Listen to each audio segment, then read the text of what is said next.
What's up, everybody? This is Kieran Reese. My name is the Accessible Screamer, the O.C.G, and hopefully I'm live. Liza P.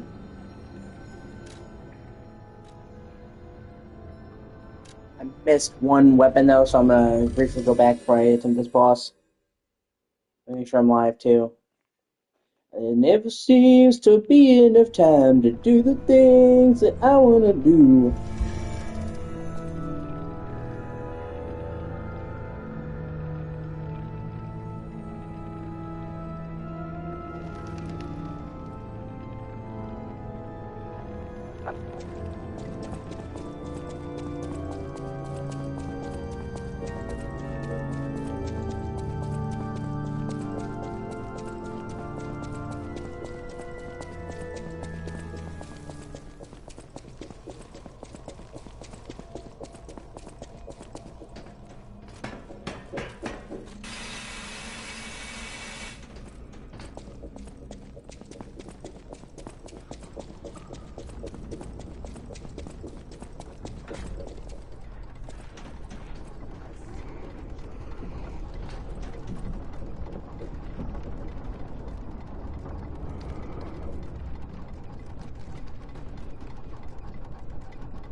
I'm trying to load up my fucking page.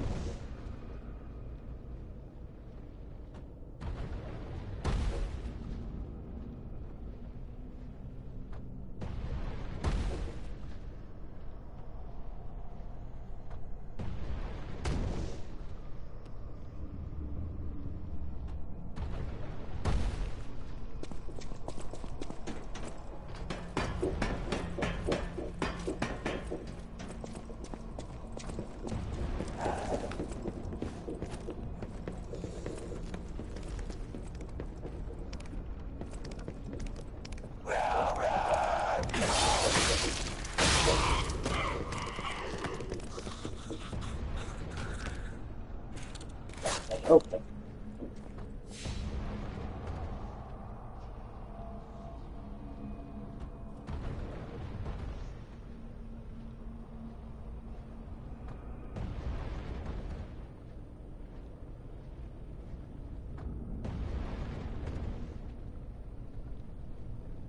Alright.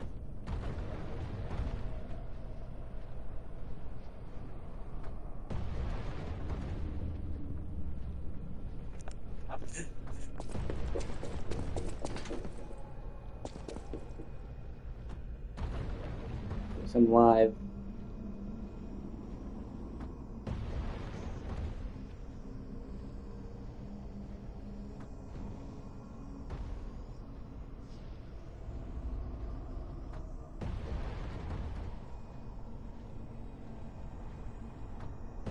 It seems to be enough time to do the thing that I want to do.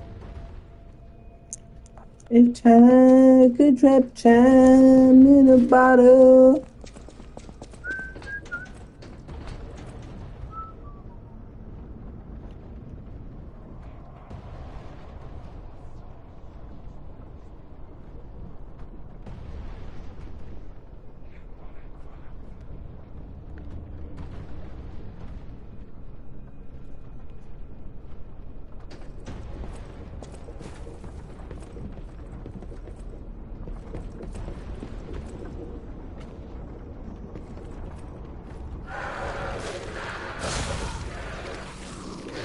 That's funny.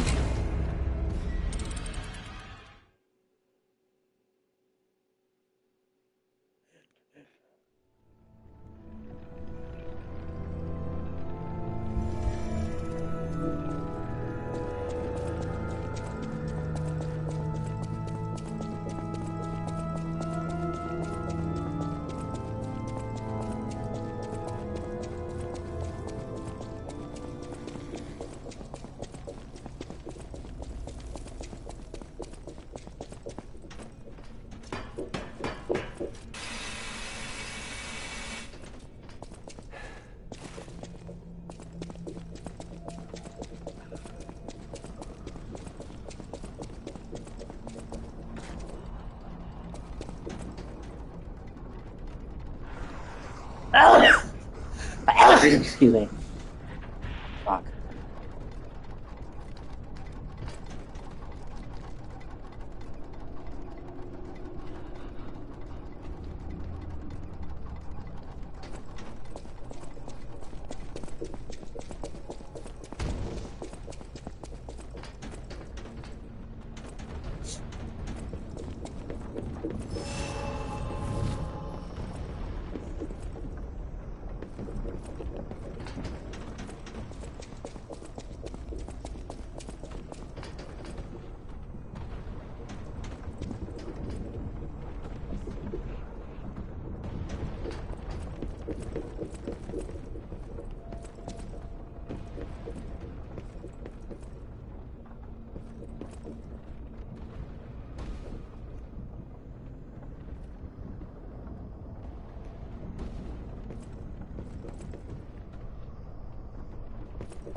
Blibbity blobbity blibbity blue, blibbity blue.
Shit.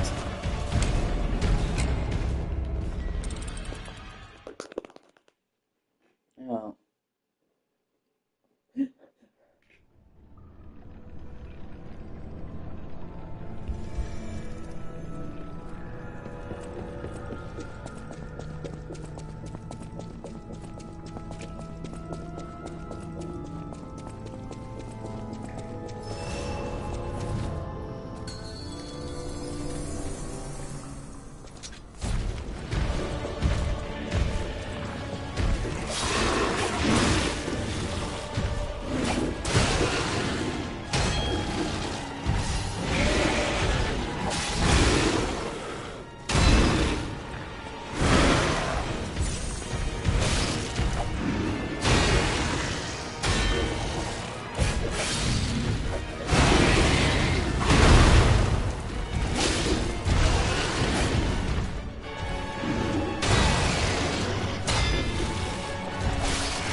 Oh gosh.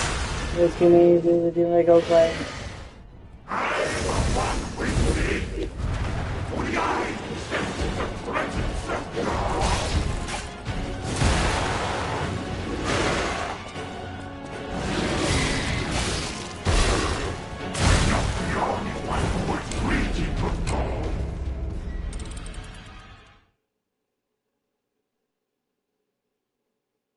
Yeah, God.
Fuck!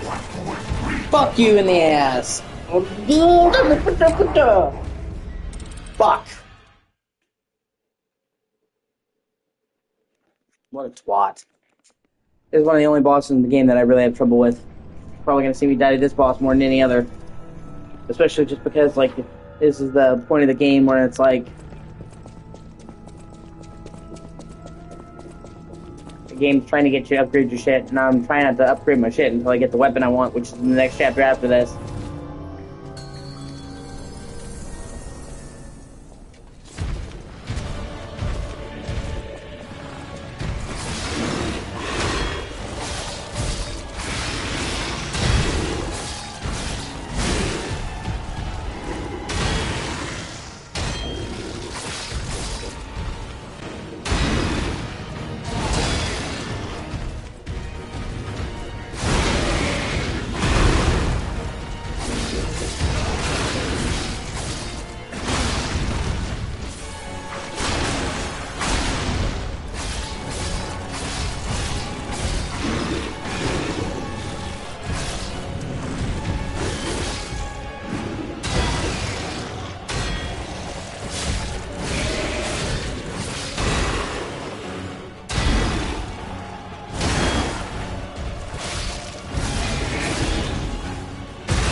and then we do Omega Flying. And then we do Omega Flying.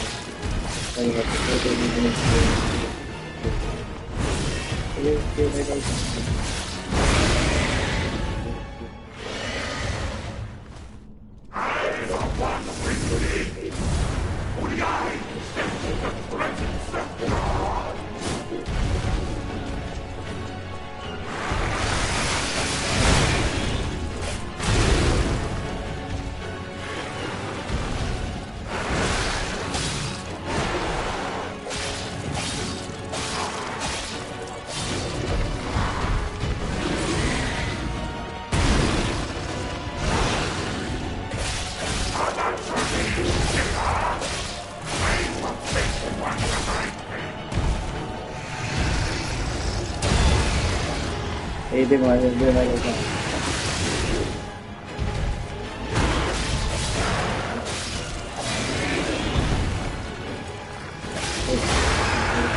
Wow. Oh my god, and I got clipped.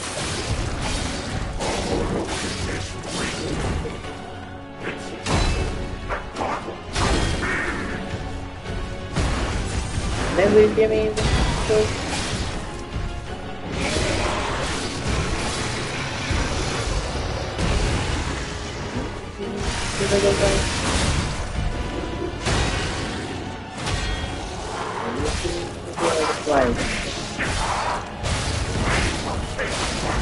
and then we give me do Legos by should say we do Legos. Oh fuck.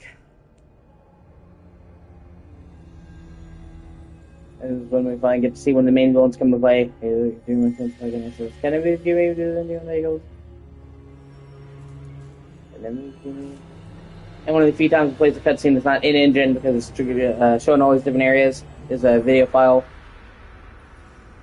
And it's also pre-rendered, as you can see, because they have some advanced shit going on here.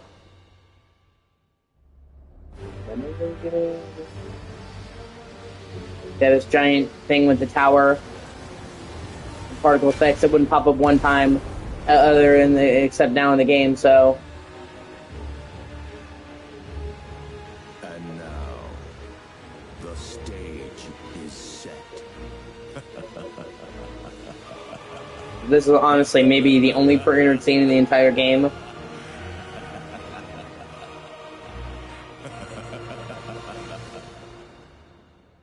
Maybe. There might be more. But they're very, very fucking sparse.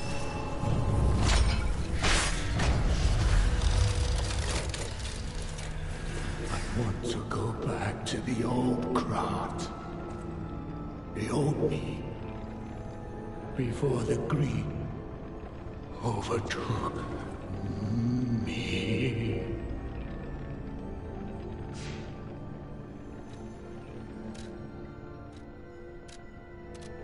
Yep.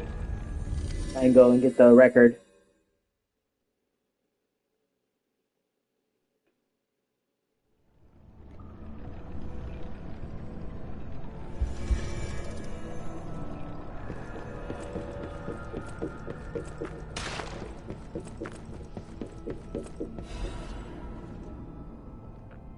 Thank you for your kindness. I'm a sinner who murdered innocent people in the past. I couldn't suppress the monster in me. Only the Archbishop saved me. Of course, he was a human who makes mistakes. Even saints succumb to wealth and power, but at least I can live as myself, and that's a huge blessing. So yes, I believe that was a saint. I believe he was a saint. Now you open the second path. Thank you for letting me live as a human, not as a monster. Farewell, Cecile. And you gain the prey expression for doing that. Hold on. Is it Path of Misery?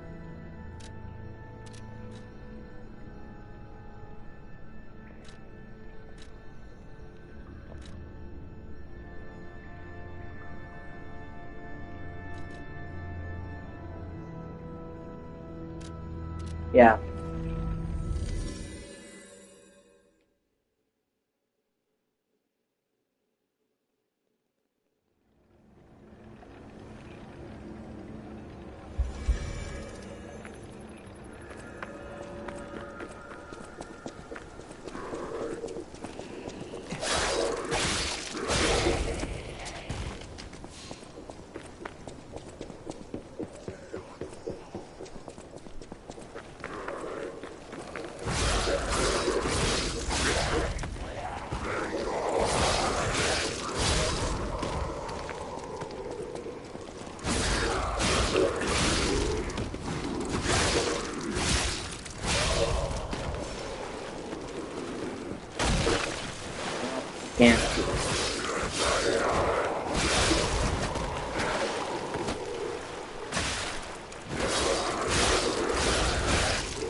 It's a prey you who are exhausted and injured.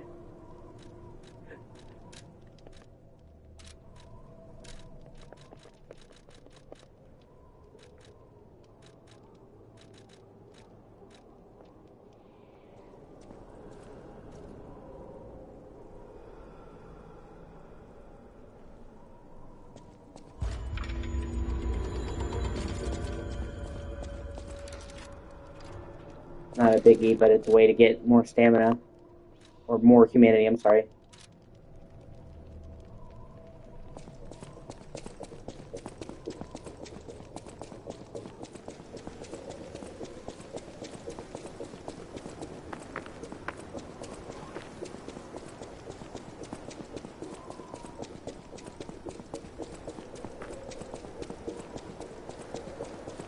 There never seems to be enough time to do the thing that I want to do.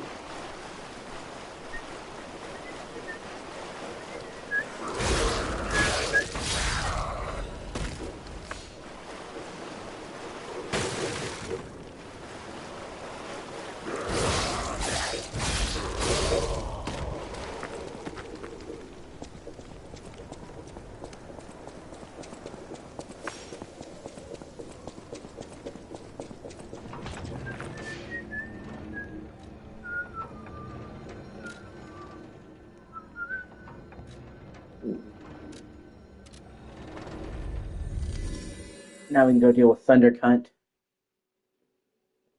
You sent me to the wrong place. What the fuck, bro? Yeah, I did too, because you're a rat bastard. That's why.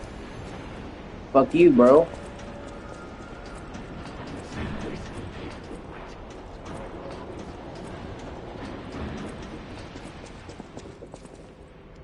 You? I didn't think we'd ever meet again. Can't say I'm happy to see you, though. Sorry, I let my frustration get the better of me. This place is crawling with hostile puppets. You must have known that, but you still sent me here. Honor and trust are everything to this hound. You've insulted me to the core. I'll never forgive you. But perhaps there's a shred of decency in you, so I'll ask again. Do you know of a safe place?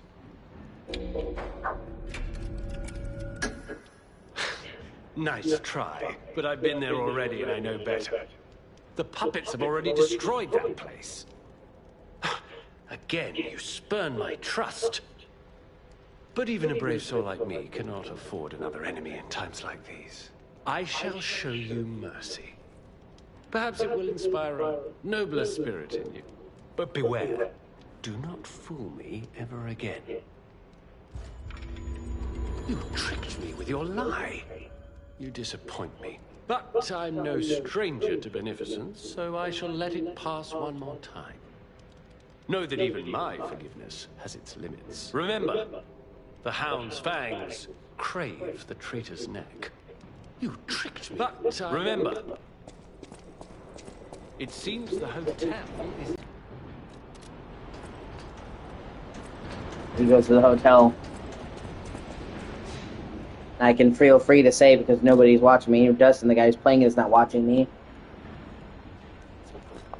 But he winds up sacking the hotel.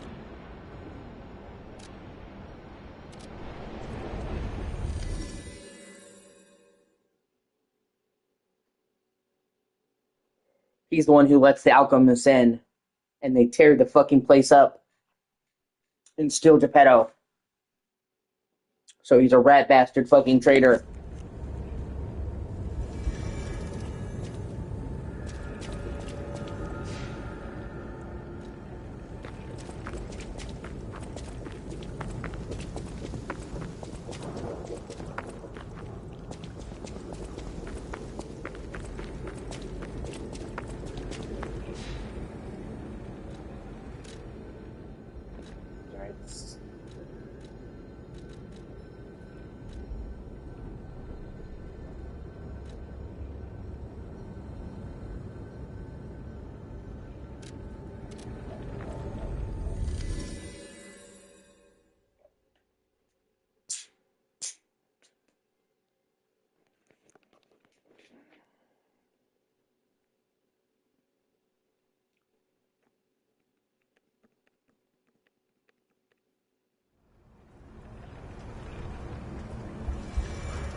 Actually, I need to go back. That's my bad. Forgot about that.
Not really my style.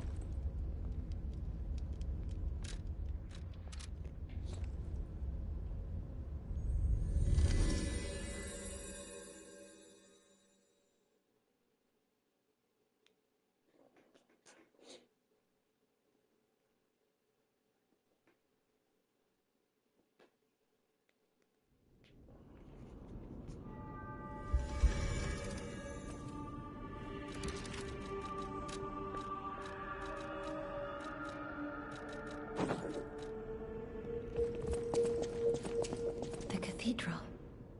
It seems nowhere is safe now. Maybe those who went there seeking refuge became monsters somehow.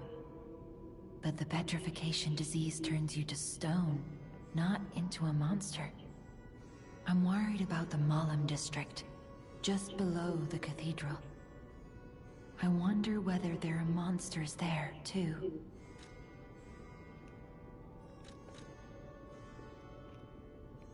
I am able to wield Ergo. They call me a listener, because I can hear Ergo. I inherited the power from my mother, who hated it, called it the devil's power. So I kept it a secret that I could talk to puppets. Now you are the only one my voice reaches.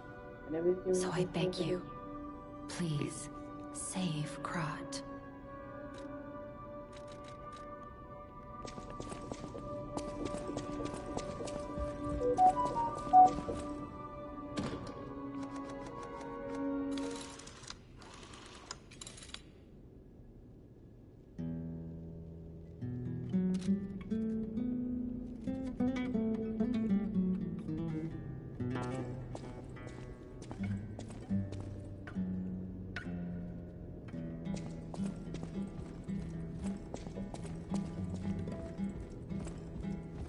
People have no thanks for keeping.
God, the music in this game is so fucking great, man.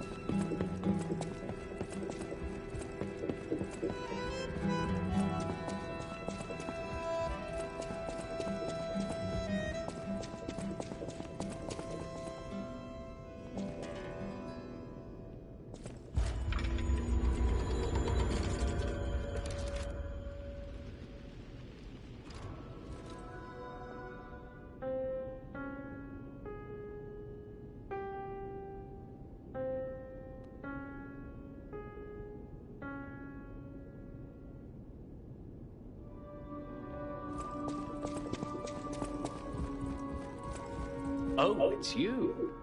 This hotel is indeed a refuge from the dangers of the outside world. I am the Hound, a descendant of the city's most aristocratic families. Repaying debts is what we nobles do. Betrayal creates a debt that is particularly hard to pay back. But I am a man with generosity and mercy in abundance. I shall give you the honor of viewing my treasure so that you may apologize.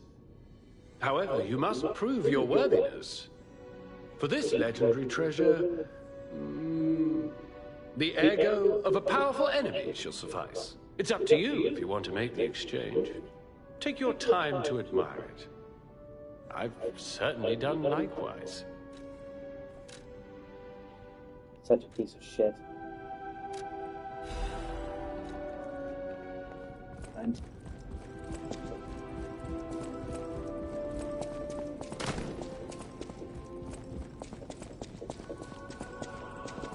The House of Anu.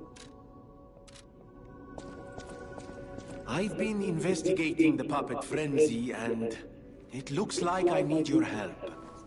First, let me show you a little something I've been working on. I call it the Ergo Wavelength Decoder. The name lacks a certain flair, but I assure you it works. If my suspicions are correct, something in the puppet's very ergo is causing their aggression. My decoder can find malicious signals within the waves, but I cannot possibly get close enough to gather the ergo wave records myself. You, on the other hand, would you? Could you? I refuse to believe the King of Puppets is truly behind this puppet rampage. It's too simple, but also a bit too much even for him. No. I suspect the ergo itself is corrupted, or at least compromised. I do so desperately want to find the cause, as I'm sure you do too, my friend. It breaks my heart to see puppets turned into murderous tools of bloodshed.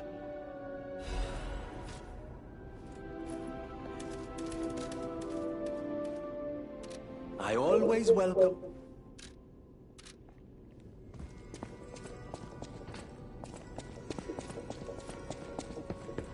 You know that stalker? The Hound? Is it true you brought him here? Wow, I didn't know he was still alive. Thank heavens. I haven't seen him in person, and I don't know how I'd react. How do you thank the man who saved your life? I'm so glad that someone so kind has reached safety. And speaking of safety, please take care of yourself out there. You're not the only one who's curious. Most people get around to asking where I'm from. My looks give it away, don't they? Suffice it to say, I'm from the country of the morning, beyond the ocean. But I wouldn't be much of a tour guide. All I know about it is their weapons. My family was a house of weapons specialists. It's quite a reputation to live up to. They almost took charge of planning for the grand exhibition. But that's their reputation, not mine. And they deserted me when I was little. I don't even know who they are. And my reputation is my own. I suppose my only connection to them would be weapons. So I'm an orphan, and that hardly makes me exotic and Krat. Can I help you with anything else?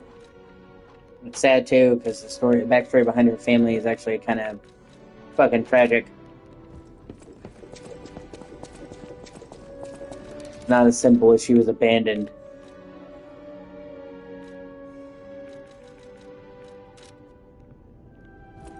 And the DLC goes into it as well.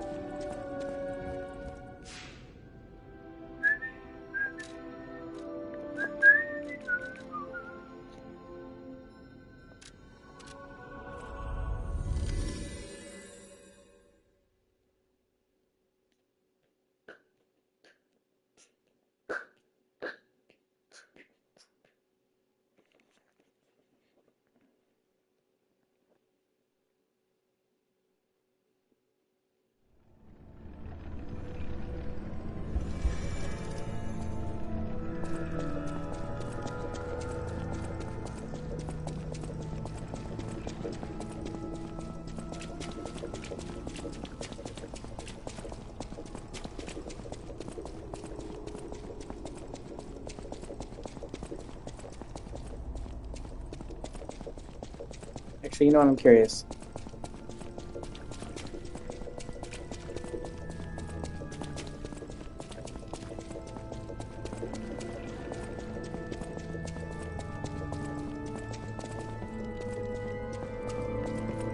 I want to see if the city is different at night. The top view you get.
Because we've seen the lights are still on. So I was wondering if they would actually factor that in. Because this game is very detail oriented, to actually show a different cityscape at the top.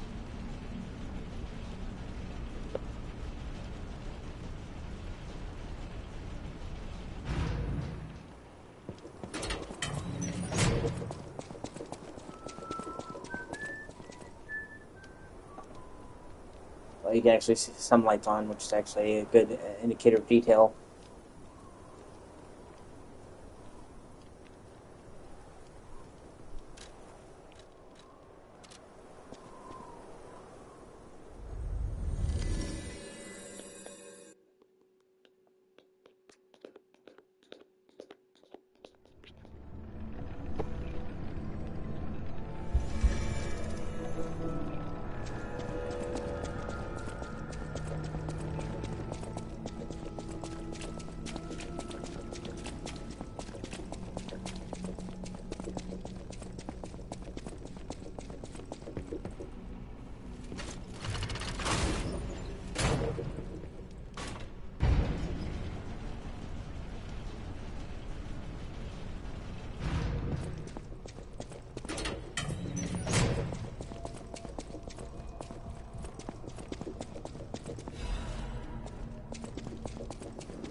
Once, Krat was just a small town on the coast of little importance. Before Elysian Boulevard was built, this place literally was all there was of Krat. But when some in the city prospered, they left the old town behind. Through isolation and neglect, Krat's first incarnation became nothing but dangerous alleys and desperate slums. On the bright side, I guess, the whole city of Krat's pretty much like that now. The old town caught up with the new. It's true what they say. A receding tide sinks all boats.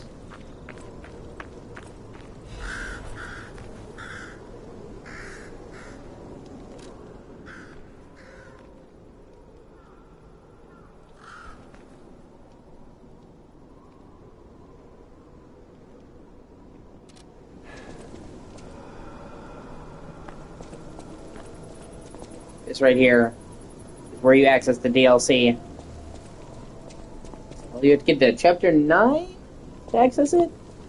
In New Game Plus, you can just access it here in Chapter 5. But it's kind of funny, too, because I remember seeing it there and thinking, what the fuck is this? And people were like, what is this? We're going to do DLC? Yeah, it was.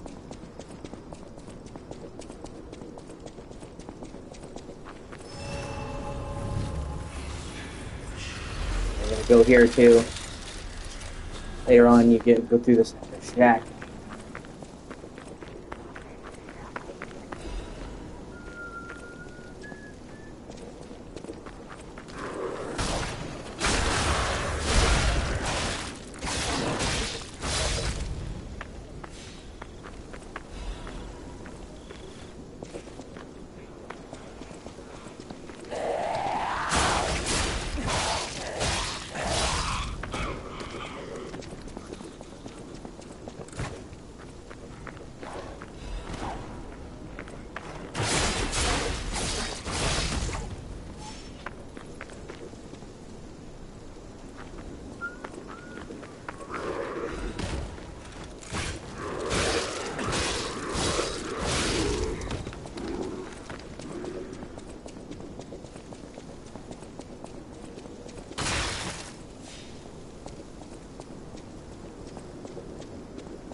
Oh yeah, I forgot about this fucker.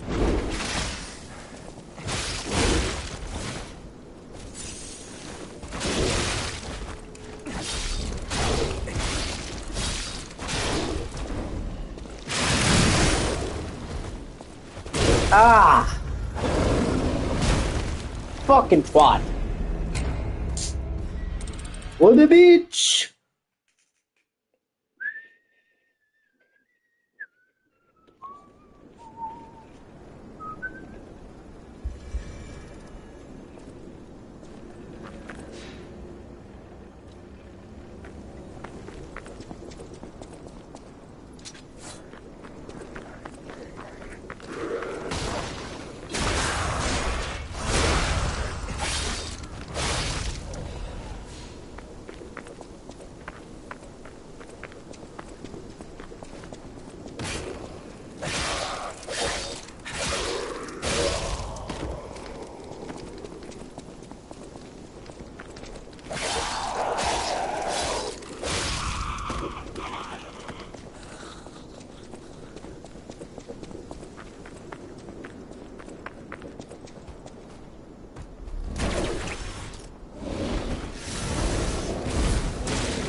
Like, you wanna go, bro?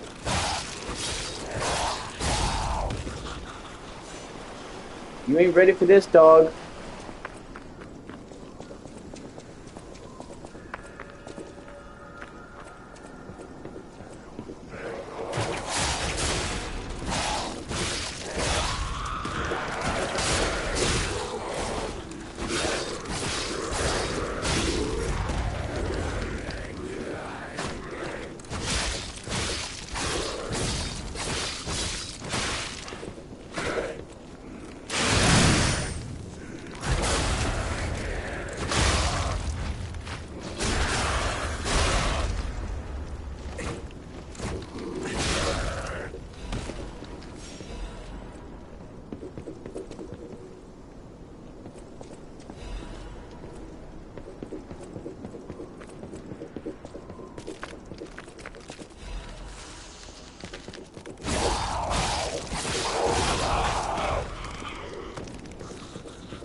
Oh, the enemies act like this is your first rodeo.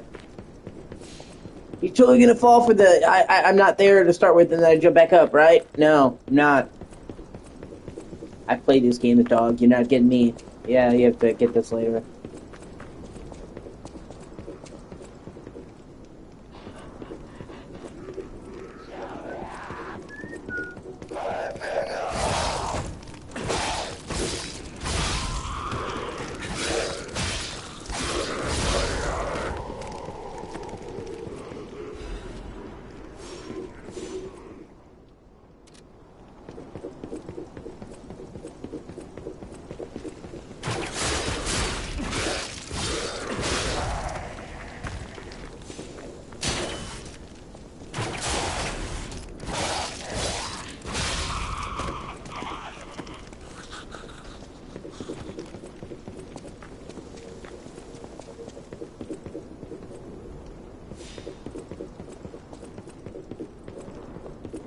No, wait.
Oh, Slum Shacky.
It's obvious that is the way. Oh, no, it's raining.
Cobbler's Bridge, rainy night.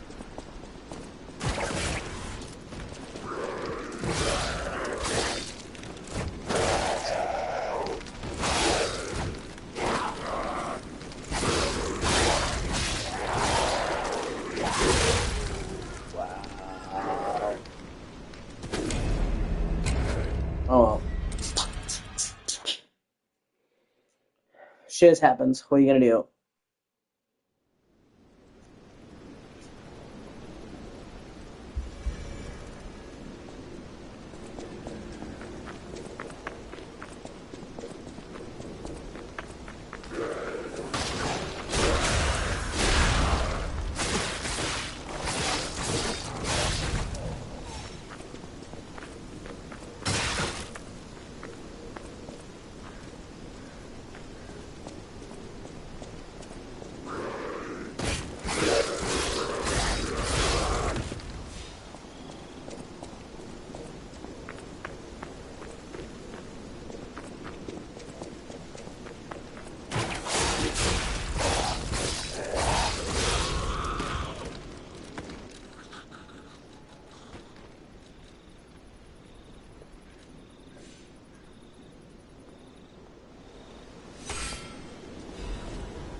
I wonder if it can finish him off. Haha! Suck it.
Mic test, 1, 2, 1, 2. We have a schedule update for the intruder. Time. Tonight!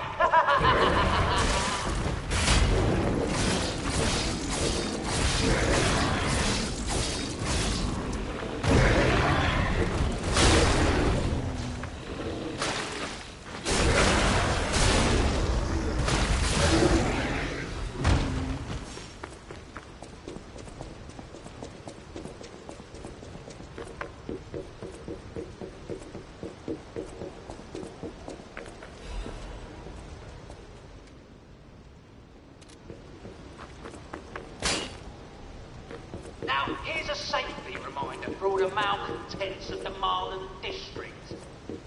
A nasty puppet has invaded our territory. Be careful.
saw you go into the factory. But you're here. So, wait. You came out of the factory? That's a new one. I thought you would have been burnt to a crisp. But look at you. All intact. Brother, being too frank is rude. We should praise him for being stronger than he looks. Why not join forces? Play our cards right, and we could defeat the villains who rule this area. They're the Black Rabbit Brotherhood. The baddies who torment the residents around here. We heard their hideout is stuffed with treasure. And it's a good time to liberate this place as well. Pretty sweet deal, don't you think? All you have to do is create a distraction. That's it. The rest we can handle. So, you gonna do it? Smart choice. Look at our smart friend, Gato. We're no slouches in the fisticuffs department in a pinch. You lead. We'll bring up the rear and watch for hidden threats.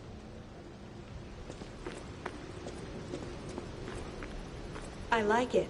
Let's fight on. What do you think? Not bad, eh? Our new dummies.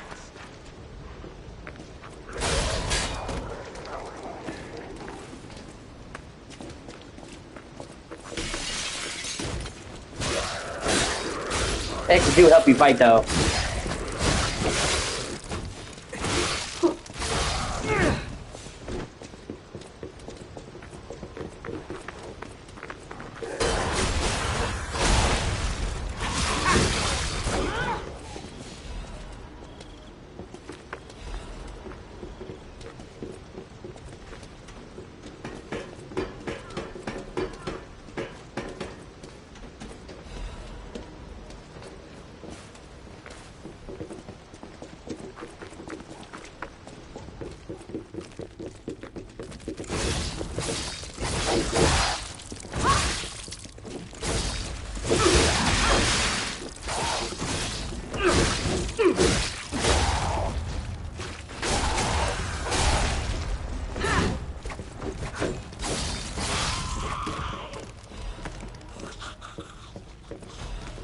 Very briefly.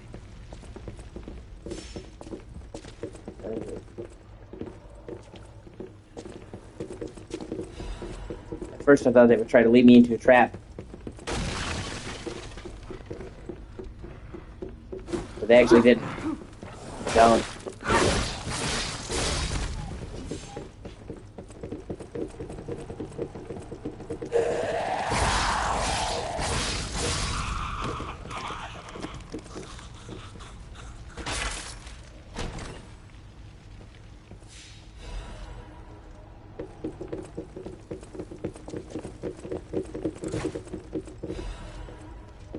La Blues.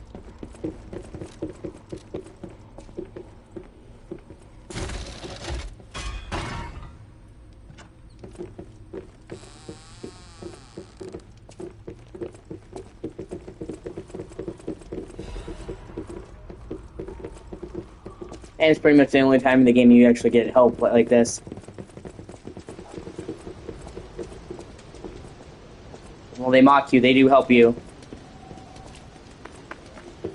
Whoa, hold up. It's been a while since I worked like that. I got aches, you know? And I wouldn't want to cramp your style.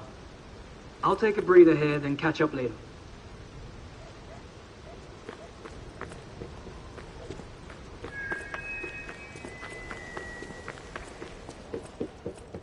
So it actually seems like they're trying to lead you in trap. No, they actually just help you for a little while.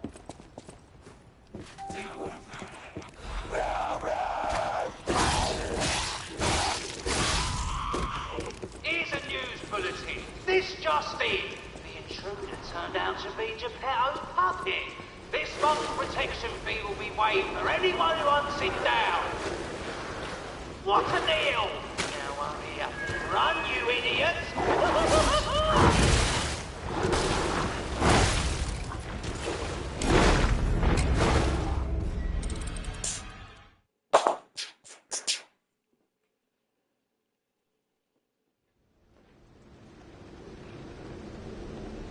Yeah, I think Willie's not that far away.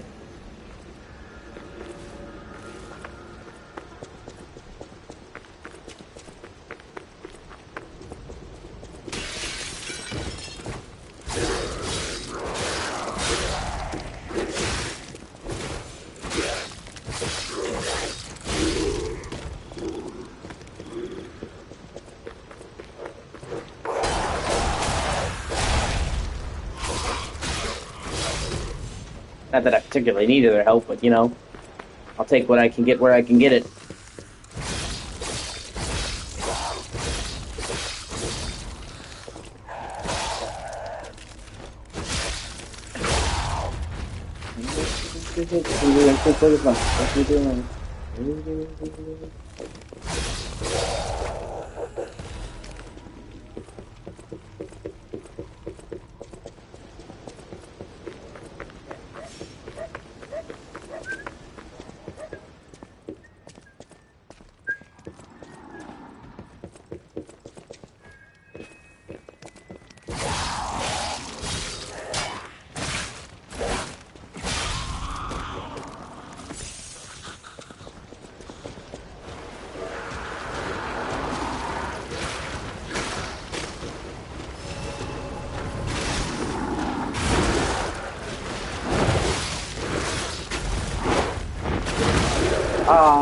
You know what? I could be mad.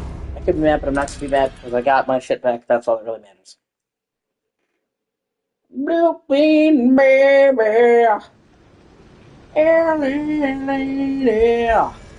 Tiny pants in my hand. Ballerina. You must have seen. Dancing in the sand. Now she is with me, always in me.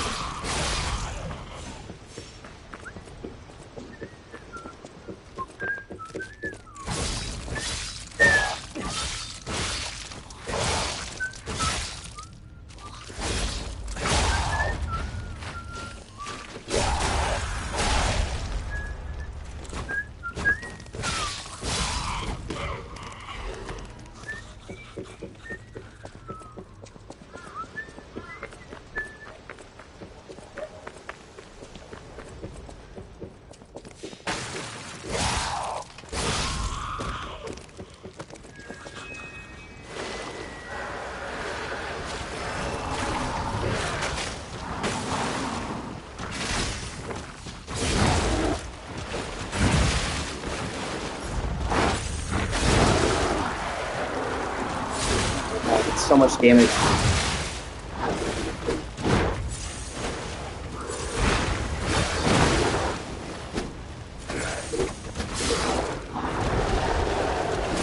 I think he's the one time falling too, if I'm not mistaken. Which is why.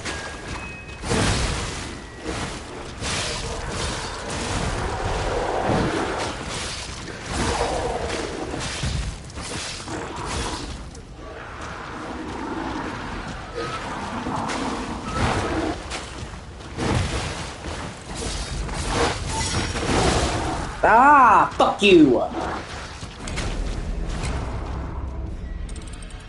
What a fucking cunt.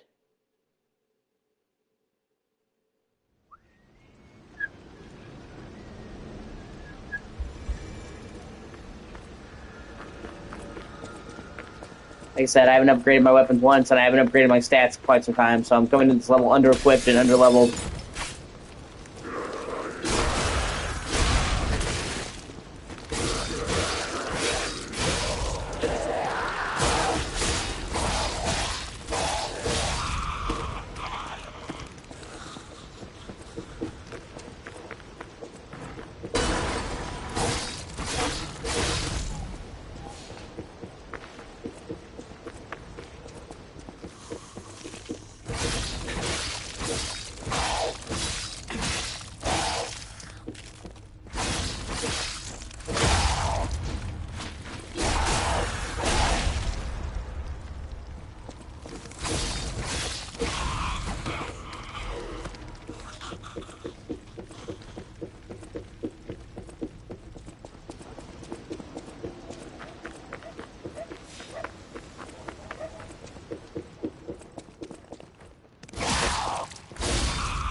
I never please, I should look at my fucking S's.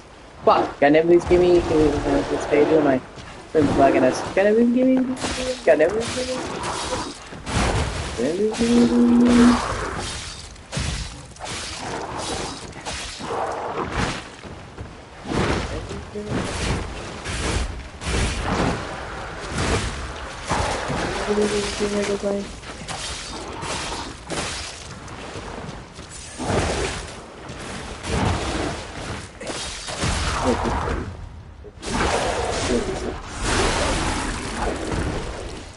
Yeah, so you get a patience amulet. Specifically because he's a one-time spawn, that's why he's so fucking tough. Oh, and a quartz too. Nice!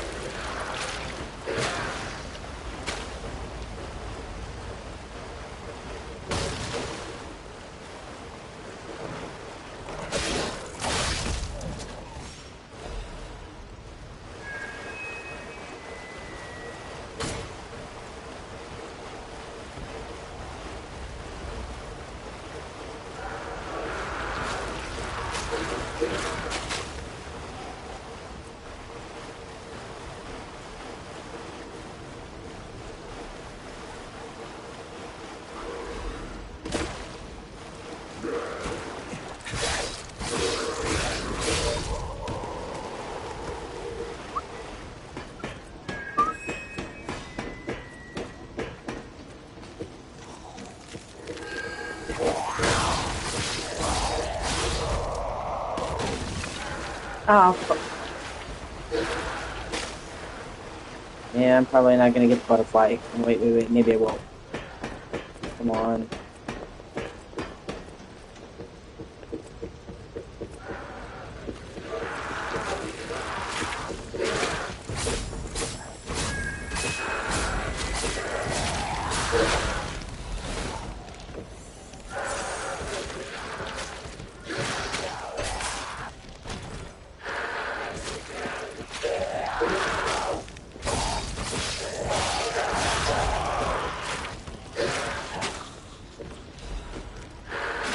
Nice.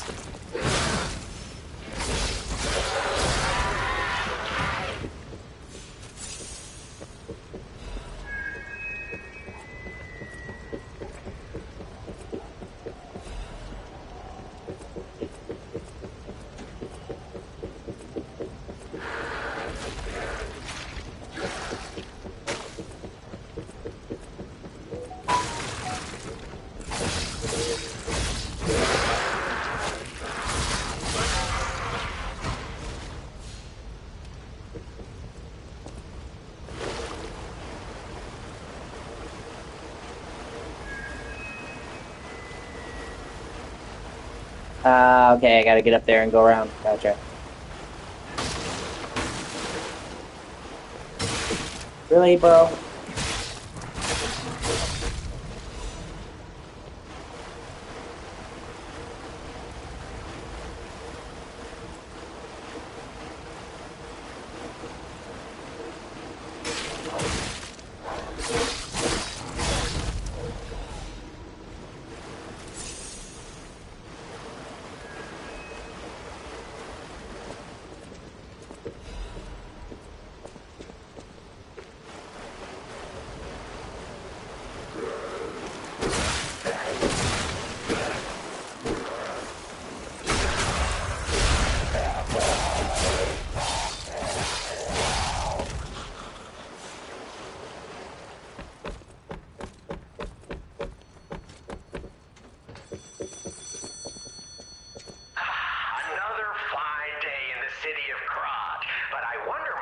Just where you've been? Ah. I hope my return isn't too unexpected. It seems that our fates may be interconnected. Now, do pay attention. You won't want to miss when the king of all riddles says, "Riddle me this." I stand tall and proud when I'm young and bold, but I'm short and humble once I've gotten old. What am I?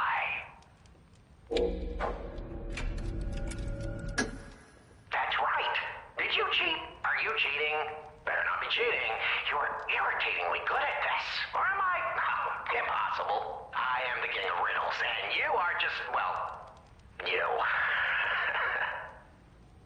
No offense, you're either very lucky, improbably bright, or more likely, you're cheating. But I would never level such an accusation in a culture where dueling is still an acceptable method of solving disputes.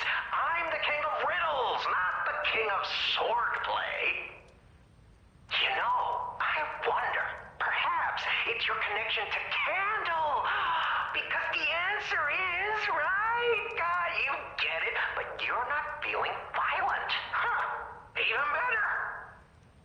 It's as good a time as any to grant you this boon. Now, take your new key and say, give me some room. I can tell you're enjoying these times that we spar. I take leave of you now, but don't go too far.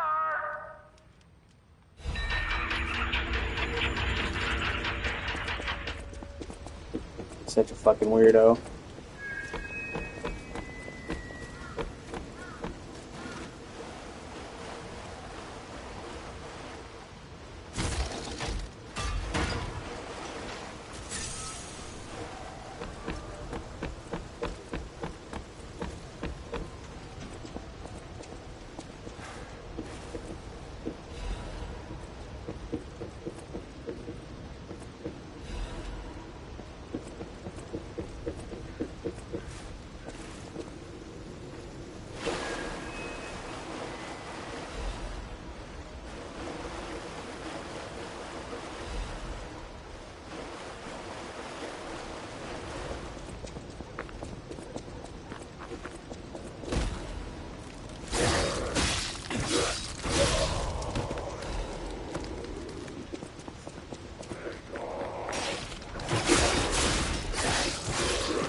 It's funny seeing them all flustered.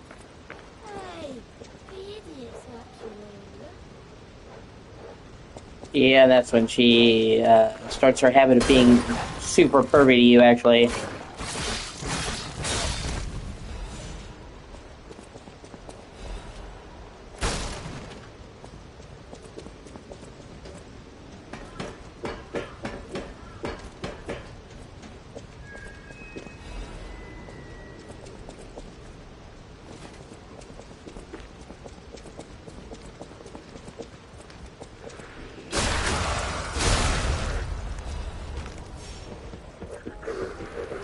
Red Lobster.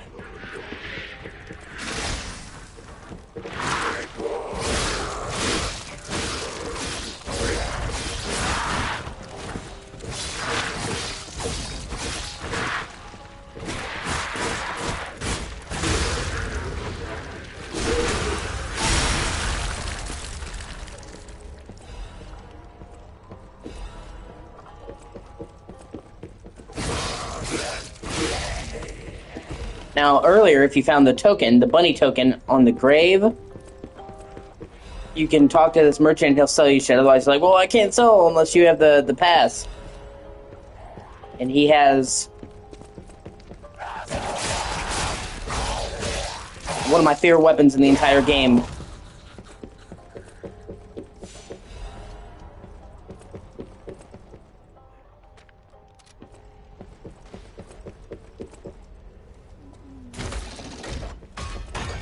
And a shortcut from earlier, which conveniently also takes you right back to the checkpoint, which you're gonna fucking need, by the way.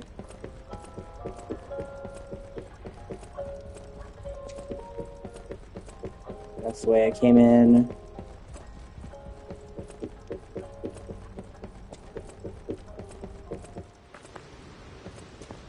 No, actually, this is the way I came in, my bad.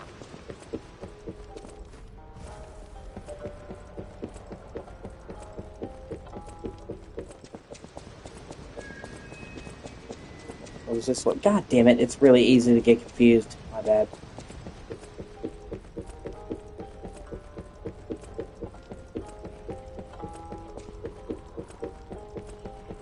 Actually, would have been a pretty swanky place to hang out before all the shit.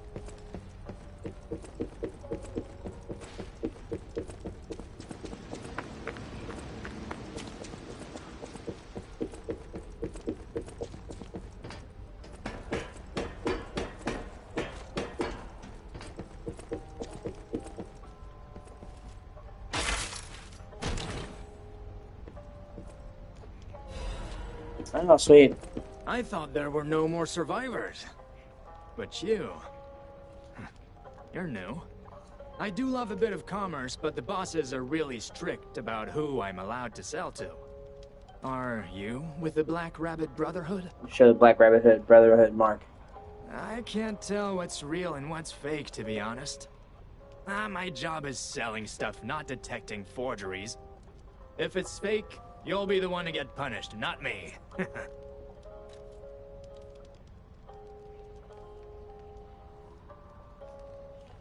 They missed an opportunity, also, with this guy, because all the merchants in the game are voiced by the same dude, but they implied that he's different merchants. It would have been a lot cooler if he had a name, and he actually had,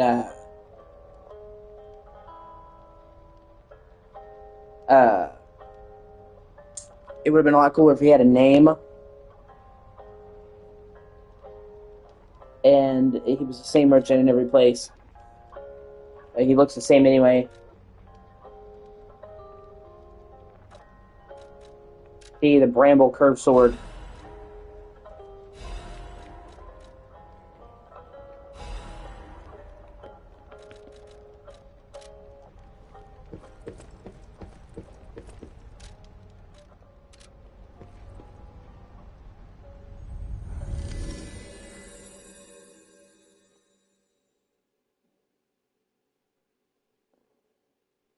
There never seems to be enough time to do the things that I want to do.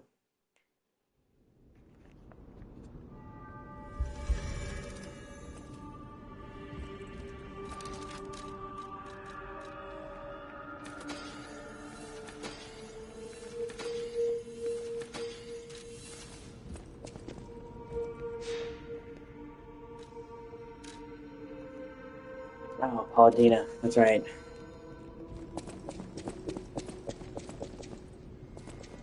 I'm not sure. I forget the name of the dude. It's just it's a 70s song. I think it's the Carpenters. I know it because it's the song that plays in the Quicksilver scene in Days of Future Past. At the House of Vanini, even priceless things Time in a have Bottle. a price. Every Oh, there you item is go. a treasure of distinguished quality and superior provenance. Oh dear. This is the mark of the Black Rabbit Brotherhood, a notorious band of stalkers. The stalkers as a unified force ceased to be after their defeat at the Battle of the Workshop Tower. The Black Rabbit Brotherhood took over the Marlem district after that. I believe you could use this mark to move safely whilst on the Black Rabbit Brotherhood's turf, to use their unsophisticated vernacular, and give you entree to the black market as well. But be careful, sir. The Black Rabbit Brotherhood is quite infamous for how they treat interlopers. If they catch you, they'll put you in the liar's coffin. Yes, I believe it is as unpleasant as it sounds. Ah, and I see we have new physical records to catalogue for the collection. Such effort deserves commensurate reward. Yeah, like I said, I know of it because it's the song that plays in Days of Future Past. When they go to rescue Magneto from prison, they get Quicksilver to do it. He puts on his headphones and starts running around the building and kicking ass in slow motion. And they start playing that song. At the House of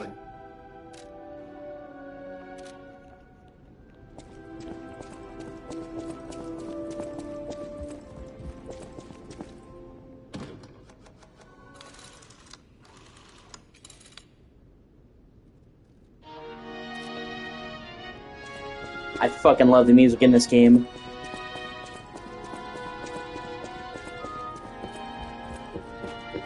Yeah.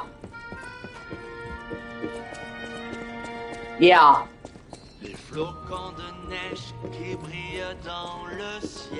Oh yeah, I forgot the song's actually in French. Well, I mean, in all fairness,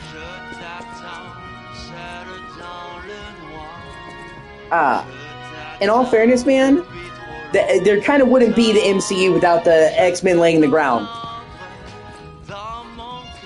I mean, the first X-Men movie came out before Spider-Man did. And you had Blade, but Blade was kind of its own separate thing. It was definitely a big comic book movie, but it wasn't mainstream in the way that the X-Men were. And it being R-rated, the MCU couldn't follow its formula. I would say that the X-Men was the first big superhero movie, like traditional Marvel superhero movie. This Blade is its own thing, so, you know, like, there kind of wouldn't be an MCU without X-Men laying the groundwork, even before Spider-Man. And a lot of the X-Men movies are great. They have a track record, but the first X-Men, great. Second X-Men, super great. Some would argue better than the first. X-Men 3, fucking shit. Other than a couple of parts, they had the right idea doing Dark Phoenix, but they just fucked it up. Then they took a hiatus, and then you got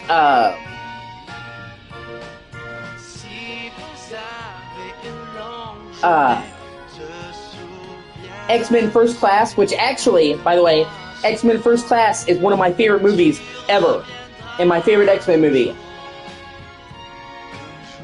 And that's where you had them doing the younger actors, James McAvoy as Charles Xavier, Michael Fassbender, that's the movie that helped launch his career. Jennifer Lawrence as Mystique, which I think they did a great job with her. Like, their casting for the younger characters was fucking spot on the money. But yeah, X-Men First Class is one of my favorite movies. I love the 60s aesthetic. I love seeing... Yeah, he had done bit roles, but nothing that caught on in the mainstream.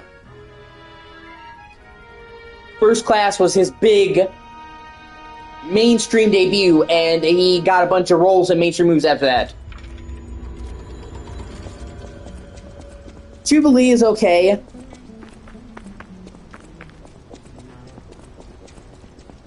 But I mean, yeah, it was kind of not accurate. But I never really had a lot of fondness towards Jubilee, so I didn't really give a shit. Let's see. But anyway, so X-Men 1, great. X-Men 2, possibly even better than the first movie. X-Men 3, shitty. First Class, one of my all-time favorite movies. Superhero movies. That is true. Jubilee is supposed to be, yeah.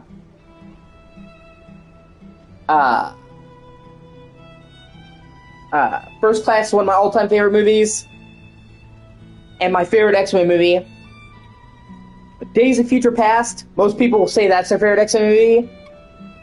And I do really like Days of Future Past, but I don't think it was as good as First Class. Due to several letdowns, they kind of played with the timeline and they didn't properly use Wolverine.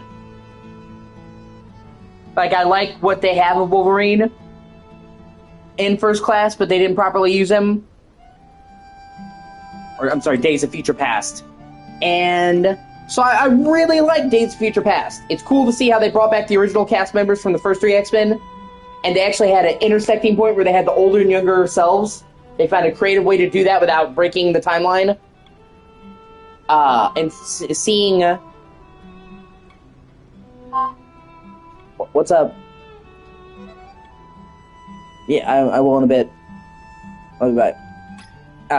So they had Days of Future Past, and it was really cool to see the younger and older counterparts interacting.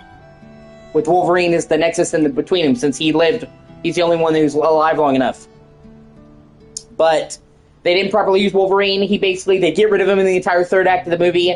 I was so ready for him to just go fucking claw to claw with Magneto, because he doesn't have metal. So it's like, normally, you don't get a fight between Magneto and Wolverine, because he's got the metal, so he can just easily do it. This is Bone Claw Wolverine. I expected them to go fucking blow for blow. And then, nope, he just encases him in the middle and throws him off into the river. That was a super fucking letdown. I understand he couldn't kill Magneto, but I wanted to see him actually, get some blood. And then Wolverine is, such a huge part of the movie, they just throw him out in the third act. And shit like that, it stops it from being as good as First Class. And then you get X-Men Apocalypse, which I thought was really just kind of fucking meh. I don't think it's bad, I just think it's fucking meh. There's some good parts. What's her name? Olivia Munn. She was the the G4 Tactics showgirl. She was a great Psylocke. She looked the part. She acted the part. They actually had her doing energy blades with swords and shit. And I kind of like the idea of Apocalypse as a villain. And I like Oscar Isaac.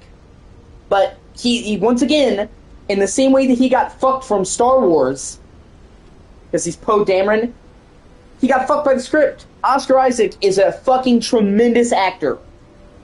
I've always loved him ever since, the first movie I saw him in. I can't remember what it was. I have never seen him give a bad performance. But he was limited by a shit script. Everybody jokes about, he got endlessly ragged on by somehow Palpatine returned. That's not on him. He literally just did what they wrote in the fucking script. Get on to the fucking Disney writer who thought somehow Palpatine returned was a good line. And if you want to see the difference, right around the same year that Rise of Skywalker came out, he was in Dune. And was fucking incredible in Dune. So, two sci-fi movies, one has a good script, and the other is Disney. And he's good in the one with the good script. You can't out-act a bad script. So, he played Apocalypse, and he was stifled by the fact that the script was kind of shitty. So people joke about him having corny dialogue. That's not it. He really gave it his all. But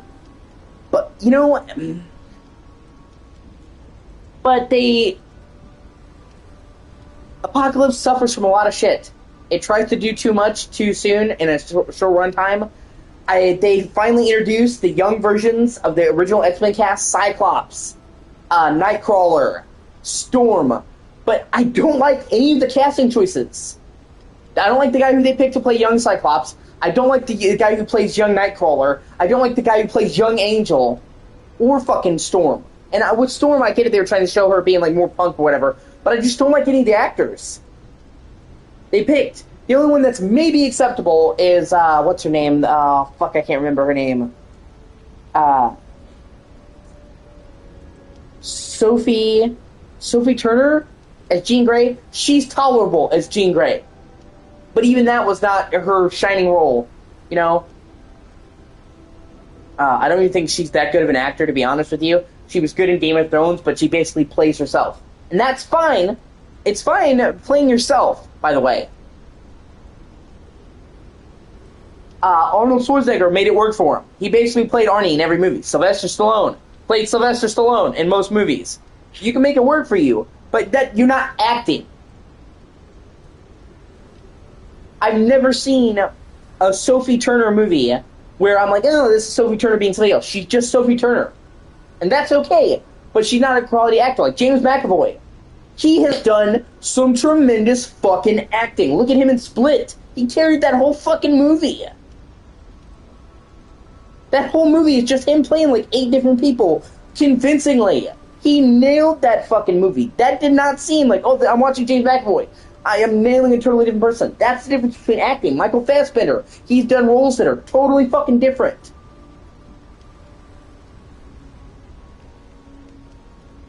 Sophie Turner's just Sophie Turner. And then they kill Havoc off screen. You see explosion, and they don't even address the fact that he's dead until it happens. So he was a big guy, in Days of Future Past. I'm sorry, forgive me. He was a big guy in X-Men First Class. And he's Cyclops' younger brother. Older brother. That's a comic book thing. So I was really looking forward to seeing him interact with Cyclops, because most people don't even know that Cyclops has a fucking brother. And then he gets maybe one scene with Cyclops, and then they kill him off, and he doesn't even get a death scene. That was fucking lame. But then, the Days of, I keep getting the Apocalypse scene in Quicksilver, one of the best scenes in all of the X-Men movies. Seeing him fucking head up to the mansion as it explodes, listening to fucking Sweet Dreams, hands down, the best scene in the entire fucking movie. Literally, when most people think of Apocalypse, that's what they think. Him coming on the scene, fucking moonwalking, running up the wall, fucking literally saving everybody. And that's how powerful Quicksilver is, and you don't really get to see Quicksilver. Like, they also had another Quicksilver in the Avengers movies, and I love Aaron Taylor Johnson, but he's barely in the movie, and he just runs around a little bit fast. You don't really get to see how good Quicksilver is. Whereas in Apocalypse, you do. He is like the Flash, fast.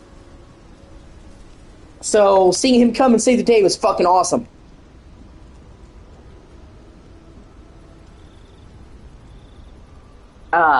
And there's a couple moments here and there, but Apocalypse was like...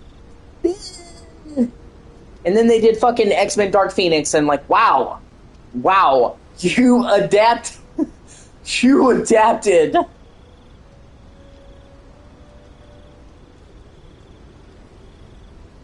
The Phoenix twice, and you fucked it up both times. How do you do that? And it's because actually, what was the name of the guy? The guy who directed X-Men Last Stand actually had a big producer role in Dark Phoenix. And like, okay, he fucked this up the first time. Why would you have him consulting for the second time? When everybody and their mother fucking hates X-Men 3. And it's terrible. So it's like, eh. So, you have good, great, shit, awesome, fucking awesome, pretty good, meh, terrible. X-Men movies are very inconsistent quality. And now they're fucking bringing back everyone and their mother for Avengers Doomsday. And I'm glad for that. They're bringing back James Marsden, Cyclops. Awesome. To me, he is Cyclops. Bringing back Patrick Stewart as Charles. Awesome. Magneto is, Ian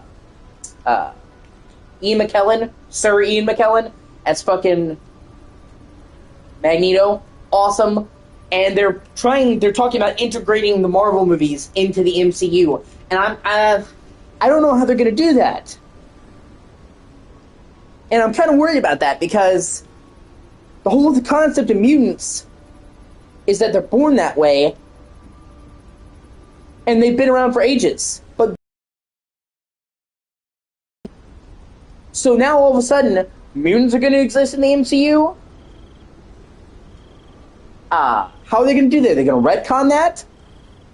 That all of a sudden they never showed up until just now all of a sudden? Or are they going to say that mutants actually come from the other universe because they're doing multiverse thing with Doomsday? So, we're going to have a bunch of mutants coming in like, well, in our universe, they're mutants.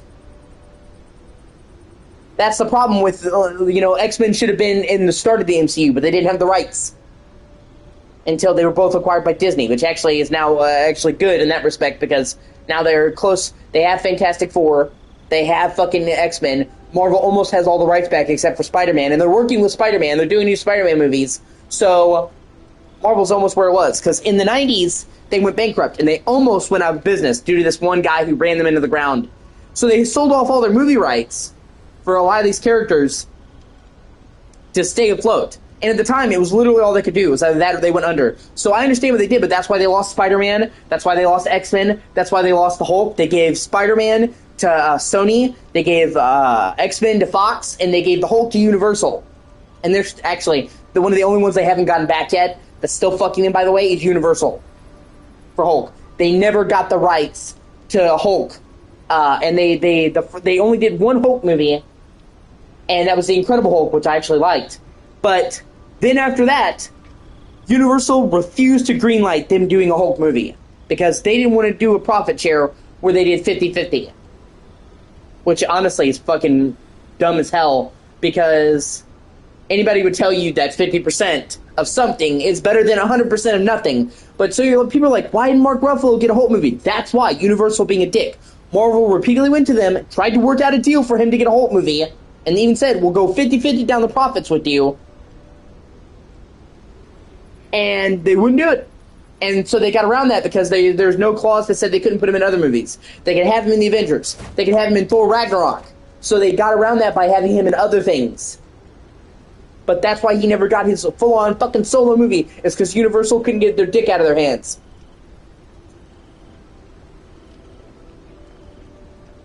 And then they almost ran into issues with Spider-Man.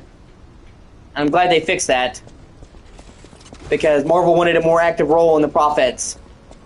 Which is, I mean, I kind of understand why they did it, because Marvel made the Spider-Man movies. And Sony wanted to take most of the money. So they came up with a more amicable, we'll go 50-50, which, honestly, they benefit tremendously from having Spider-Man in the MCU. And,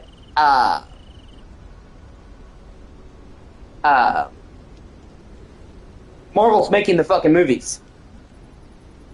So 50-50 is fair for me. And it goes to show you all of the Spider-Man movies under the MCU have been the most profitable Spider-Man movies. No Way Home was the highest grossing Spider-Man movie ever, and you could say through that part of that was due to the brand. I don't think that the Brand New Day will, it's going to probably beat No Way Home at the box office because it came during the pandemic.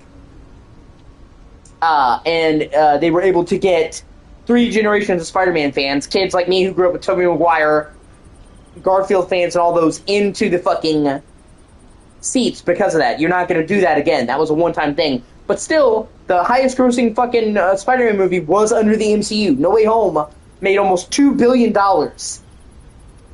And I think the highest-grossing Sony Spider-Man movie before they got involved with Marvel was like $700 million. Which is good, but it's like they're making 3 times as much money.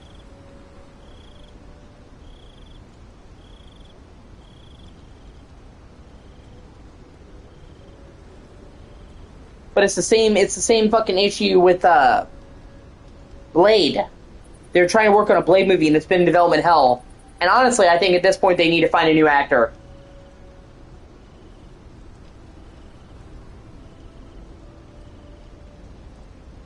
Because Mahershala Ali, I love Mahershala Ali. He's a great actor, and he would have been great for Blade 20 years ago. He's like 51, 52, 53, 54, somewhere in there, in a very physically demanding role. And so they're going to expect him to be in a bunch of movies to do that. Dude, he'll be 60 by the time he does the second movie. There's a reason why, they got fucking Chris Hemsworth at like 26 to do Thor. Because these movies take a while to make, so you need to get a younger actor if you want them to be around for a while. This dude's like fucking 50. He has yet to do a single movie. But aside from the putting that into the fucking group, there's also the problem of introducing vampires, werewolves, and mythology shit into an established universe. Because Blade has been around. Blade is supposed to be 110, 120 years old. Because he doesn't age like a normal human. Because he's half vampire, dampier, I think that's what they call it. But it's like, okay, so we've not had any vampires and werewolves and supernatural shit in the MCU. Like creatures. Okay, we had Doctor Strange. It gets a little bit messy when you're then trying to say, well, Dracula's like 400 or 500 years old, and now he's just popping up in the MCU.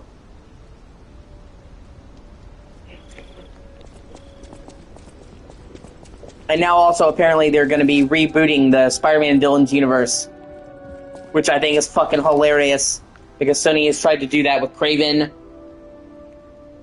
They're trying to make Dracula part of the MCU. He's not yet. They're trying to do Blade. And, Blade fought Dracula. They actually added,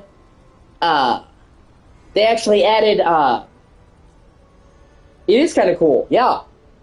If they do it right, it is, yeah. They actually added Deacon Frost to the Blade movie because they didn't want to deal with Dracula. Deacon Frost wasn't as big in the comic books. They wanted a new villain, a new vampire villain, so they added Deacon Frost. But in the actual 70s comic books, when Blade came by in the 70s, he was one of the first wave of black heroes, he fought Dracula. So, I'm assuming if they're going to be bringing Blade into the MCU, he's going to be fighting vampires, and probably Dracula. But that's what I'm saying. You have all of these universes. Yeah, Bram Stoker's been dead, yeah. Like over 100 years, dog. He'll appear in Avengers Doomsday. But what I'm saying is, you have all of these characters, that should have been part of the MCU to begin with,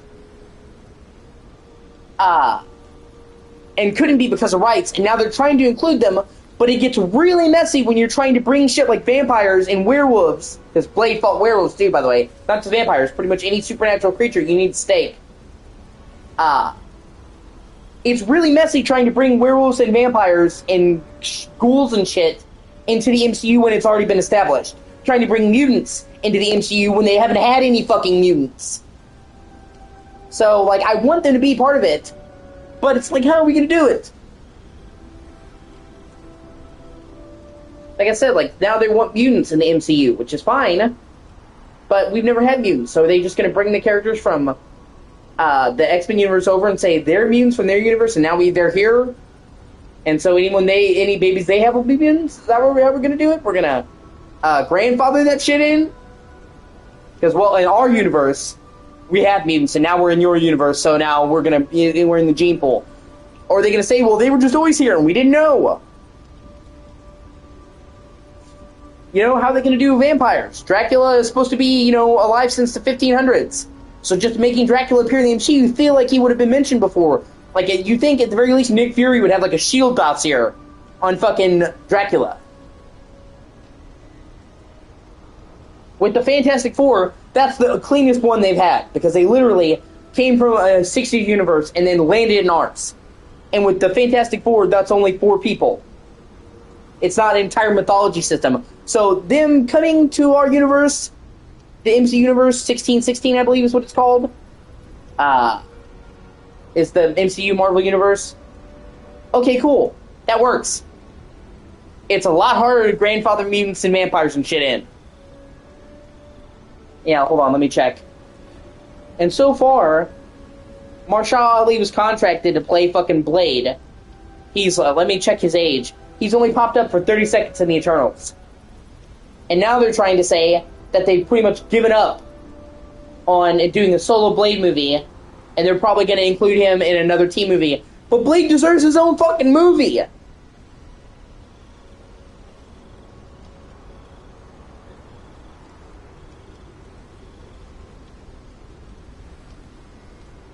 And that's the whole thing, is like, it should have been a slam dunk. This shows you how fucked up Marvel got after Endgame. Because, honestly, making a good Blade movie should not be hard. He does badass shit, he kills vampires.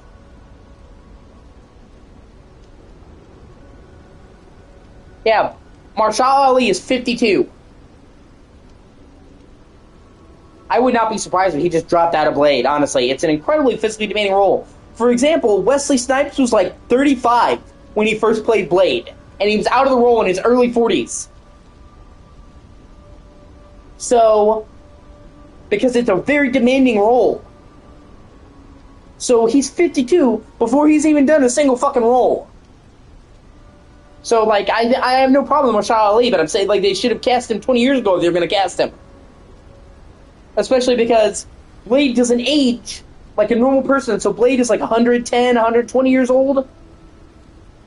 And he's still in his physical prime. So him being older doesn't really fly. That's what I'm saying. You know, Chris Evans, they got him when he was like 27 for Captain America. Chris Hemsworth, 26. RDJ was like 37, but that's not a physically demanding role because he's in the Iron Man suit. And he's supposed to be older. But when you're expecting Blade to come and do a movie and doing flips and acrobatics and shit, guy's 52! And obviously Hugh Jackman is the exception. But nobody expected him to stay around as long as he did. And people are wondering if Hugh Jackman's going to be in Avengers Doomsday. Man, I'd be upset if he's not.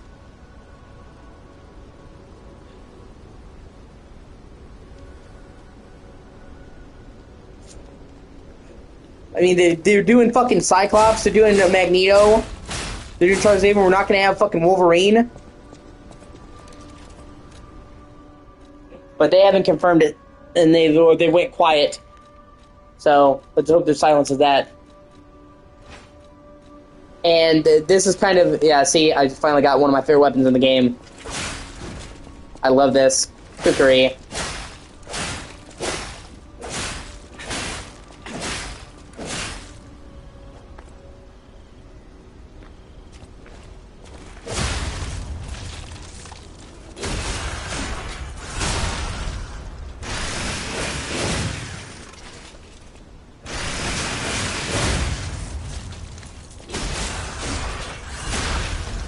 There's one, and the chapter after this, we get another one of my favorite weapons, the curved sword. See, we like this. This is one of my favorite weapons in this game because it's quick. It's quick. It has good combos. It hits hard with the charge attack. So in order to initiate a stagger, you have to hit him with a charge attack, and it can be really difficult with weapons that have slow windups. With this, you can instantly stagger them in like a second. And then the two abilities the weapon have are fucking great. You have the, like, looping slash, and then you have the charge up hold button, which does a shit ton of fucking damage. So this and the curved sword are two of my favorite weapons in this game. I was waiting until I got these weapons before I invested points in upgrading, which had me being a little bit underleveled. I wasn't going to invest my weapon upgrades into weapons I didn't even like that I was gonna swap out. Come on, let me find the cat. But yeah, so you know, they're really trying to fix things with Doomsday.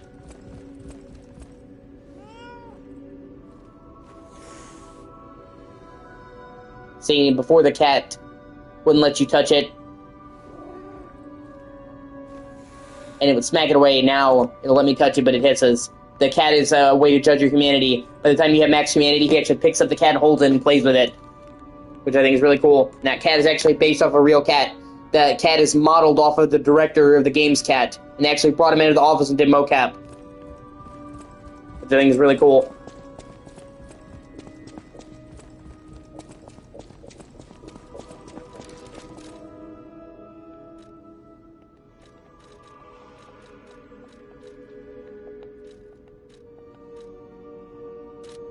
Sweet, I've got 2 quartz.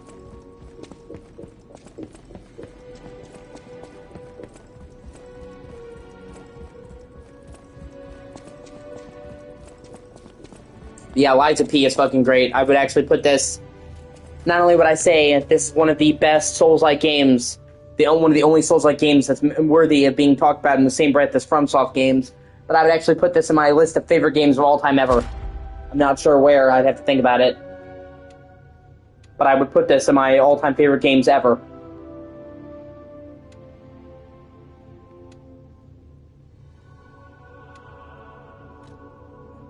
Okay, there we go. Which for me is saying something. I played this game on Game Pass when it first came out, and I beat it on Game Pass. And then after beating it basically for free, I decided to buy the thing to own. So, you know I like it. Normally, if I play a game and I play it on Game Pass, I'm like, oh, I'm beating it, you know? But the fact that I had to own it and bought it after already playing through the whole game should tell you. And then, like I said, my first playthrough of this game was on Xbox, and what is it now? I've now played 126 hours on PlayStation and got the DLC and done all that. Yeah. Here we go, increase pulse cells. Nice. Now I have an additional heal. So I'm about to do, yeah. I've heard good things about, I've heard good things about Forza Horizon 6. It looks good. It's just not on my list of games to get right now. The first thing I'm going to do is buy a new controller. This controller had issues, and it died briefly, and I was able to get it working again by fucking with it. But this controller is on life support. Which I'm not gonna wood, because I'm a superstitious dude. But this controller, I got it to work now, but there's no telling when. So originally, my plan was to get Crimson Desert, which I'm still playing. I'm not gonna only play one game on my channel. I play a bunch of stuff. I don't want to get pigeonholed in one type of game, so I was varied up. I'm still playing Crimson Desert. I just didn't want to get known just for doing Crimson Desert streams, so I moved on to Liza P and other games. I always try to keep it varied. I want people to watch me because they like my channel, not for the games. If you become known for one type of game, that's all you can ever play. I've seen YouTubers do that, like Ninja. He's one of the biggest streamers in the world. If he's not playing Fortnite, nobody fucking cares. So basically now he has to play Fortnite his whole fucking career. And then if Fortnite ever stops being popular, which, eventually it won't be, he's kind of fucked. And I've seen other, guys get pigeonholed. I don't want that to happen to me, so I vary it up. I play all different types of games. So, I took a break from Crimson Desert, but I'm not done with it by any means. But, yeah. Originally the plan was to get a controller and then get Crimson Desert, but I got Crimson Desert because it was almost my birthday, and I needed a win. I was having a really bad depressive issue right before my birthday, and I needed something to pick me up. So Crimson Desert was that pick-me-up. Maybe I could have been more responsible. Maybe it would have been wiser to get the controller first, but I was in a really bad state of mind, and getting a big new game helped me get out of that state of mind. It's like, I'm still going to be depressed, but now I have a shiny toy to play with. And I was just really self-conscious about turning 30, because I'm not where I want to be in my life. I'm not going to get into it and bring down the stream, but I'm just not where I'm not where I wanted to be in my life. I thought by the time I turned 30, I would have a lot more done in my life, and that's not because of my lack of trying. I'm here doing the best that I can, and a lot of the reason why I'm not where I wanted to be in my life is because of things I couldn't predict. I didn't think my leg and my back were going to get fucked up, and I wouldn't be able to hold down a job. So, it's not like I just sat on my ass and I said, I'm not going to do anything with my life. So I understand on the surface that a lot of the reason why I'm not where I wanted to be in my life is due to things I couldn't control. I couldn't control my back and my leg getting fucked up. I couldn't control family members dying. Obviously, nobody can. But it still hurts that I'm not where I wanted to be. Even if I think, well, a lot of this isn't my fault that I ended up in this place, I still thought by the time I was 30 that I would have done something major with my life and have a foundation. I didn't think my whole life would be figured out by the time I was 30, but I thought I would have a solid foundation, that I would have had some accomplishments under my belt. Yeah, that's true. So, I was really upset about not being where I wanted to be in my life. And that combined with the fact that my cat got hurt, and thankfully she's okay, she's actually recovering. I think she's going to be fine, which I'll knock on wood again, because I'll knock on my head's wood, because I think she just hurt her leg. But at the time I didn't know that. I didn't know what was wrong with her, and I couldn't pay hundreds of dollars to take her to the vet. I didn't have. That's the thing. Vets are just as bullshit as regular doctors in the U.S., so literally, they would have asked me for like $400 or $500 just to check her out, and before they could tell me what was wrong, and then even do anything for her. And I had no money at the time, so I just had to nurse her, look after her. So I think she's going to be fine, which I'm knock on wood. And, because she's, I think she's hurt her leg. I thought it was her back and her spine, which would have been a much worse thing to deal with. I think now she just jumped from too high and hurt her leg. She's walking now. She's no longer not eating. She jumped on my lap the other day before she wouldn't jump, so I think she just bruised her leg and she's getting better now. Because cats can be kind of dramatic. So when she first couldn't walk, I couldn't tell if it was her leg or her back. And she wouldn't eat, and she was, would sit there and wah! And I didn't know the extent of the damage, because cats can, you know what I mean?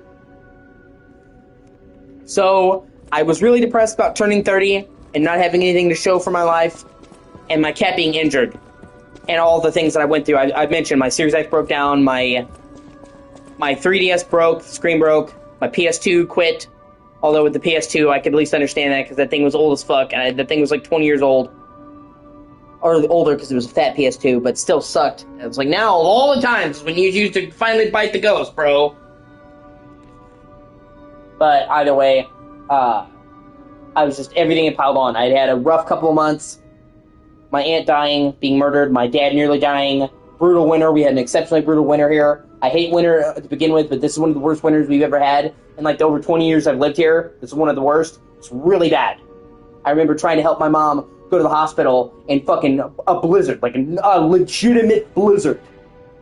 So I'm sitting there literally fucking hail, and the snow is so thick it's hard to see, trying to lift the wheelchair up the fucking stairs. That was fun.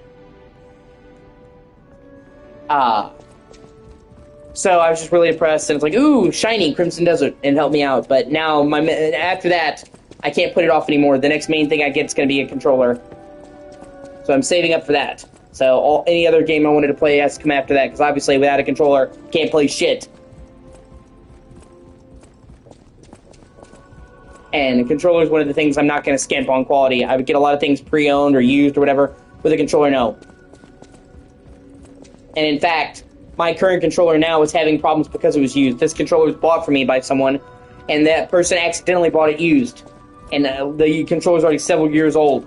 So I wonder if I wouldn't if I got a new controller, I probably wouldn't have been having these issues. Which, once again, I'm not shitting on them buying me a controller. I'm saying they accidentally bought it used. And so it already had years of use. Like, I looked up the number, and this controller's like second wave. This controller's like 5 years old. So it had already been through God knows how many owners before I got it. And then I had only had it for a couple months before it started having problems. I got this controller like December. And I'm really gentle with my controllers. So I don't think it's me fucking it up. And it just started, you know what I'm saying? So I just think it's years old. So I don't want to compromise and get a used controller because that's how I already got the thing. So I've decided if I'm getting a PS5 controller, it's going to be a new one. And with a warranty. So that's my next main purchase. So as much as I'd like to play Forza Horizon or whatever, I've got to get a new controller. That comes first. And then even then, as much, you know, like Forza Horizon, I'm sure will be good, but I'm still gonna. There are other games I need to play first. If I was gonna get a game, it would be fucking 007 First Light or Lego Batman. That looks fucking great. Both of those games look fantastic, and I definitely would get them before I got Forza. Like, I have nothing against Forza, but the new Lego Batman looks fucking awesome. It's literally massive open world, has combat taken from the Arkham games, has you in the Batmobile, has you gliding around the sky. It's almost like they made the next Batman game that everybody's been waiting for them to make since Arkham Knight, but it's a Lego game. And the world's actually bigger than fucking Arkham Knight. It's like 4 times the size of Arkham Knight. So, like, we're not just talking big for a Lego game. The new Lego Batman. It's, if you should look into it. It's called Lego Batman Legacy of the Dark Knight. It looks amazing. It has a fully rotatable camera, Gotham City, the open world Gotham City that's bigger than Arkham Knight. It's like 4 times the size of Arkham Knight. It's fucking huge. It takes from every Batman movie. So they have levels inspired by the Keaton Batman, the Val Kilmer Batman, the Nolan movies. They have levels inspired by the Arkham games. And instead of being like directly taken from the movie, it's basically all of the movies are inspired into this one game. So it draws from all of the different Batman movies and the comics as well for the story. You can drive the Batmobile around, glide. It has a combat system. A lot of the LEGO games had main combat. Most people would agree the combat was like the weakest part of the LEGO Batman games. Or most of the LEGO games. I'm not just going to say Batman. Most of the time the combat's button mashy. It's not. I don't think anybody plays them for the combat. The world, the exploration. This game actually is combat made by the Arkham games. They actually worked with Rocksteady for inspiration. So you actually go between foes, counter. So it's like literally playing like a Lego Batman Arkham. And it's kind of what everybody wanted in a new main Batman game, but it's Lego. It's literally, it's like they made the new Arkham game that people have been wanting since 2015, but it's Lego. But I don't care, it's Batman, and it looks great. So, that'll, you know, in the new 007 game, it's maybe the guys who did Hitman. That looks fucking great, too. It's his origin story. It's how, you know, how he earns the number, which they haven't really done. So we have finally we have a Bond game that's not based off of a movie, that's made by people who actually know how to do spy shit with the Hitman, as they've shown. So 007 First Light looks awesome. So if I had the money to get a new game, it wouldn't be Forza. It would be Lego Batman or 007. But it's not like I'm hurting for games. Come on. Welcome to... Here in a bit, I've got to go to the store. You're full of surprises. A puppet that keeps changing, keeps growing. I can feel a change in your ergo. Change is never easy. Look at me. Yeah, it works. A human trapped in the shackles of the past. I wish I was back in Krat before the petrification disease, before the disaster. Krat was a city of light, a city of joy. I wish I could go back, even just for one day. Yeah, see, she's noticing my ergo changing. Once you get to a certain ergo, it changes your appearance. Namely, in the beginning of the game, you hear springs clinking when you run.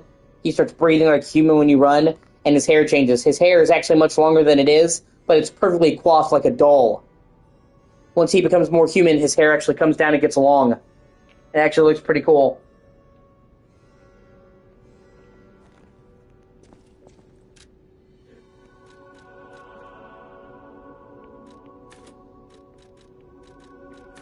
So, hold on.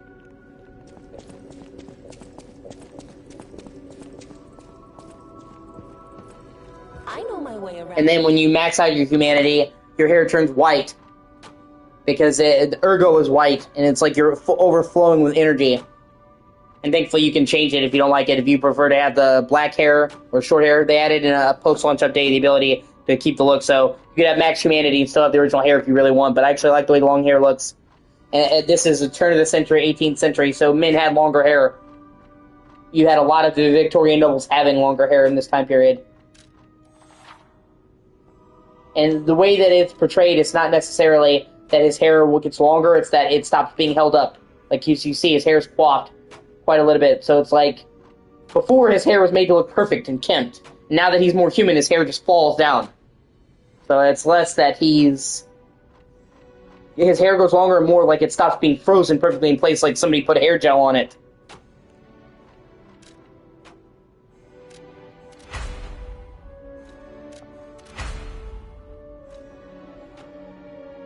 What is this? The sword. Trying to see. Yeah, technique is C.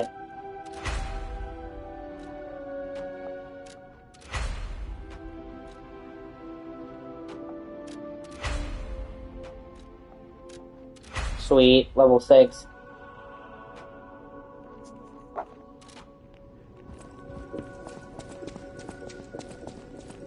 You're changing somehow. That is how you are unique. You can go beyond a puppet's limits. I don't even know if Geppetto is aware of this. Learn from how humans behave, how they feel. Even lie if you must. Those lies may change you, may rewrite reality. Lies are a weapon used by humans who thrive in a world of deception. I'll use my power. And in order to get the best ending in the game, you need max humanity. There's 3 different endings, but they basically go from terrible, which is only if you do a certain thing, you would know.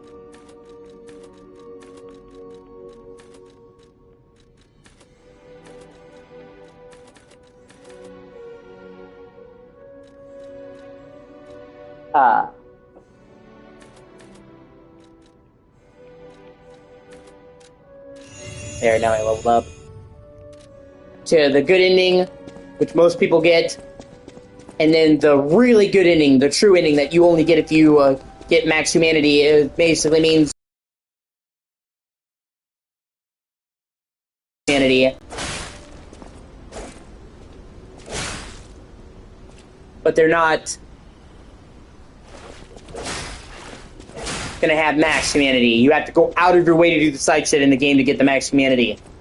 But the best ending, called Rise of P, is by far the best ending and the true ending. So it's worth getting. And while all the side stuff gives you awards along the way, so you're rewarded for doing it. I really enjoy this game, so I've gotten 100% several times. There we go, increase stamina recovery speed. Baby! And I was waiting to level up and upgrade my weapons until I got the weapon that I really wanted. But I was under-leveled because of that.